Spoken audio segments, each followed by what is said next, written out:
A day in my life. இது நிறைய YouTubers இந்த மாதிரி வந்து ஒரு நாள் என்ன செய்வோம் அப்படின்னு போட்டுறதை பார்த்துருக்கேன்.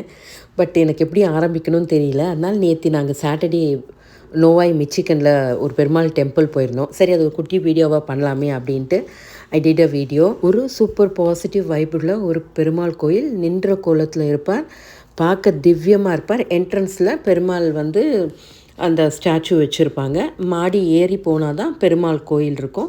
உள்ளே போகும்போதே கொடி சம்பத்தை சேவிச்சுட்டு பக்கத்தில் விநாயகர் ஆஞ்சநேயர் இருப்பார். முடிச்சுட்டு உள்ளே போய் பெருமாளை சேவிச்சுட்டு வீடியோ எடுக்க முடியல. அப்படியே கோயிலை சுற்றிட்டு அங்கேருந்து கிளம்பியாச்சு. மாலுக்கு போகலாம் அப்படின்னு டிசைட் பண்ணியிருந்தோம். பசங்களுக்கு பிள்ளைங்களுக்கு பசின்றதுனால வழியில் பர்கர் பிக் பண்ணிவிட்டு ஒரு மிச்சிகனில் ஒரு அவுட்லெட் மாலுக்கு தான் போயிருந்தோம். இங்கே இல்லாத பிராண்டே கிடையாதுங்க. I think more then 100 to 150 shops இருந்தது. அது பின்னாடி லாங் வீடியோவில் நிதானமாக பார்ப்போம். ஐ ஹேட் அ பியூட்டிஃபுல் டைம். கோயிலுக்கும் போயாச்சு, பிடிச்ச மாதிரி பெருமாளை சேவிச்சுட்டு ஒரு மாலுக்கு போயிட்டு தேவையான திங்ஸை வாங்கிட்டு நைட்டு டின்னரை முடிச்சுட்டு வந்தாச்சு. This is my day. Subscribe for such interesting video.